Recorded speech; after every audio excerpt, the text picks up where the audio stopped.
My husband burst out laughing the moment that late-night text lit up his phone screen. He tilted it toward me, still chuckling, and said, "Babe, relax. It's nothing." But when I took the phone from his hand and started reading the message out loud, word by word, his laughter died in his throat. I remember the exact second the room went silent. We were sitting on the couch in our quiet house in Portland, Oregon, the kind of rainy November evening where the windows fog up and the only sound is water dripping from the gutters. I'm 34. I'm a graphic designer who works mostly from home. His name is Ethan. We had been married for 9 years, together for 11. To the outside world we look solid, weekend hikes posted on Instagram, matching Christmas cards, the whole curated package. But inside the house things had been cooling for a long time. Ethan had started staying later at the office, claiming deadlines for the marketing firm where he was creative director. He'd come home smelling faintly of someone else's perfume, but always with a reasonable explanation: client dinner, networking event, new cologne samples from a vendor. I told myself I was being paranoid. I told myself marriages go through dry spells. I stopped initiating sex because every gentle "hey, want to come to bed early?" was met with a tired sigh and, "I've got emails, babe." I started sleeping on my side of the bed facing the wall. He never seemed to notice. That night we were watching some mindless Netflix show, half paying attention. His phone buzzed on the coffee table. He picked it up, glanced at the preview, and let out that short, dismissive laugh. He even turned the screen toward me so I could see the name. Lila Work. I knew Lila. She was the 27-year-old junior copywriter who had started 6 months earlier. Bright, ambitious, always posting gym selfies and quotes about hustle culture. I'd met her once at the company holiday party. She'd hugged Ethan a beat too long. The text preview said, "Still thinking about last night." Ethan rolled his eyes playfully. "She's dramatic." Probably referring to some stupid pitch meeting. He set the phone face down and reached for the remote to unpause the show. Something in me snapped. Not loud, not dramatic, just a quiet click inside my chest. I picked up the phone before he could stop me. He didn't lunge for it. He just said, "Come on, don't be weird." I unlocked it with the code I'd known for years, our wedding date, because he'd never bothered to change it. I opened the message thread. I started reading aloud, slowly, clearly. "Still thinking about last night. The way you kissed my neck in the elevator made me weak. I can't concentrate at my desk knowing you're 2 floors above me. When can I have you again?" Ethan's face drained of color.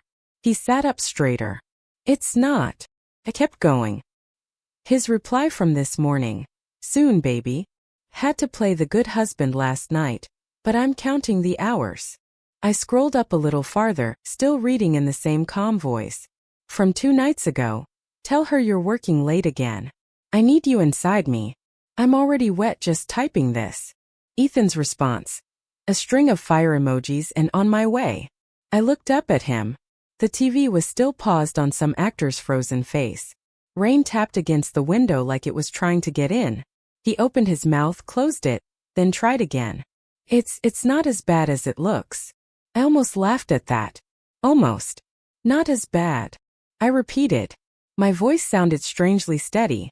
"You told her you had to play the good husband. That's what I am to you. A role you perform when you come home."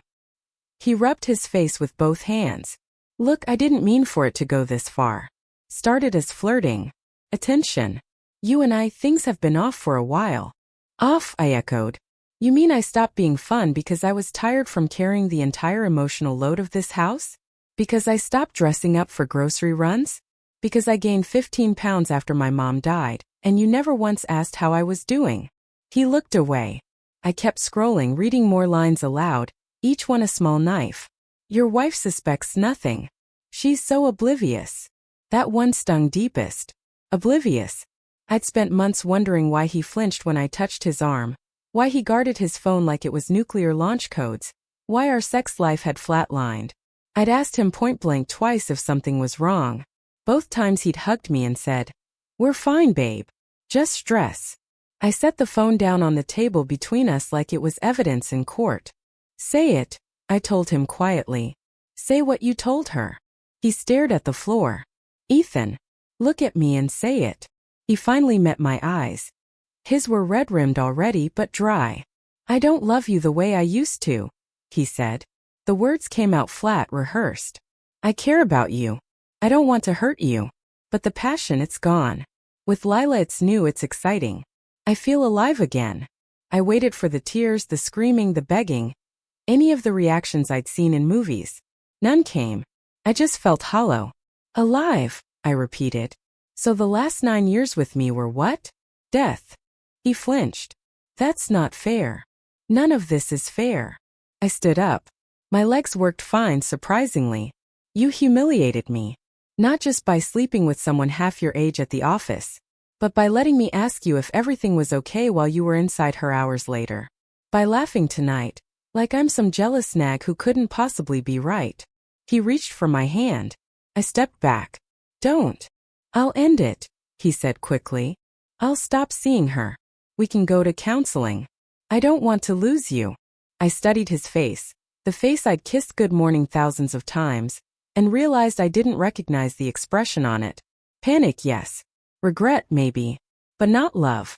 Not the kind that would have deleted those messages, or never sent them in the first place. You already lost me, I said. The moment you decided my dignity was worth less than your excitement.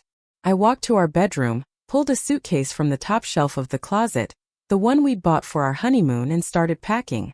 Not everything. Just enough for a week. He followed me, hovering in the doorway, repeating variations of "we can fix this." And I made a mistake. I didn't answer. I folded sweaters, jeans, the comfortable bras he used to tease me about. I took my laptop, chargers, the framed photo of my parents I kept on my nightstand. I left the wedding album on the shelf.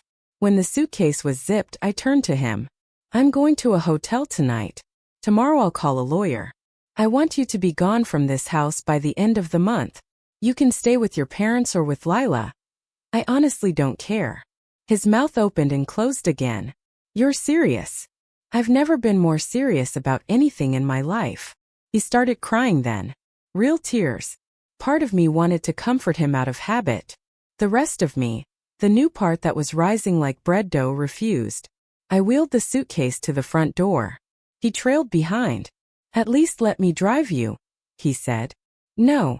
I ordered an Uber on my phone. While we waited in the foyer, neither of us spoke. The silence felt enormous. When the car pulled up, I opened the door myself. Rain misted my face. Ethan, I said, pausing on the threshold. I hope she makes you feel alive for a long time. Because one day the newness will wear off there too. And then you'll have to look in the mirror and live with what you threw away. I didn't slam the door. I closed it gently. The first week was brutal. I stayed in an extended stay hotel near the river. The kind with a tiny kitchenette and stiff towels. I cried in the shower until the water went cold. I lost 5 pounds because eating felt pointless. Friends texted, "Are you okay?" And I lied and said yes. I didn't want pity. I wanted to disappear. But disappearing wasn't an option. I had freelance deadlines. I had a mortgage in both our names. I had to show up. So I did the smallest things first. I went to the grocery store and bought food just for me. Things Ethan hated, like artichoke hearts and extra spicy kimchi. I dyed my hair a shade darker because I felt like it. I started walking every evening along the waterfront, letting the cold air slap me awake. I saw the lawyer. We filed for divorce, no fault, as painless as Oregon law allows. Ethan moved out faster than I expected. I think guilt hurried him. He left a note on the kitchen counter. I'm sorry. I know that doesn't fix anything. I threw it away without replying. Lila quit the firm 2 months later. Rumor reached me through mutual friends that their affair imploded spectacularly. She discovered he was still texting other women. I felt nothing when I heard. Not vindication. Not even pity. Just confirmation that the problem was never me. I kept the house. Refinanced it in my name only. Repainted the bedroom a soft sage green because I'd always wanted to, and Ethan had said it was too girly. I bought new sheets that didn't remind me of anyone else's body. Therapy helped. A lot. My therapist, Mara, never let me skip the hard questions. What did staying in that marriage cost your self-respect? She asked one session. I cried for the entire hour. Slowly, the hollowness filled with something else. Not joy yet, just space. Room to breathe. I started dating again after a year. Not seriously. Coffee here, dinner there. I learned to leave when someone made me feel small, even in tiny ways. I learned that passion without respect is just fireworks, pretty loud and gone by morning. 2 years after that night on the couch, I ran into Ethan at a local art fair. He was alone, carrying a tote bag from some tech conference. He looked older, thinner in the face. He saw me and stopped. "Hey," he said softly. "Hey." We stood awkwardly among booths of pottery and photographs. "You look good," he offered. "Thanks. I am." He nodded, swallowed. "I heard you kept the house." "I did." A long pause. "I was an idiot," he said finally. "I lost the best thing I ever had." I looked at him for a long moment. The old me would have softened, offered comfort. The new me just nodded. "Yes," I said. "You did." I walked away without waiting for his reaction. That's the real victory. Not that he suffered, not that karma bit him, but that I no longer needed it to. If you're watching this and you're in the middle of your own quiet devastation, hear me. The moment someone shows you that your dignity is negotiable to them, believe them. Pack the suitcase. Close the door gently or slam it, whatever you need, but leave. You are not a role to be played when it's convenient. You are not oblivious. You are not the backup plan. The life you build on the other side won't be perfect. Some nights you'll still cry in the shower. But it will be yours. Every color on the walls, every spice in the fridge, every breath you take will belong to you alone. And one day someone will look at you, not as a convenience, not as a habit, but as the whole entire point. Until then, be the point for yourself. That's what I learned when my husband laughed off a text. Until I read it aloud.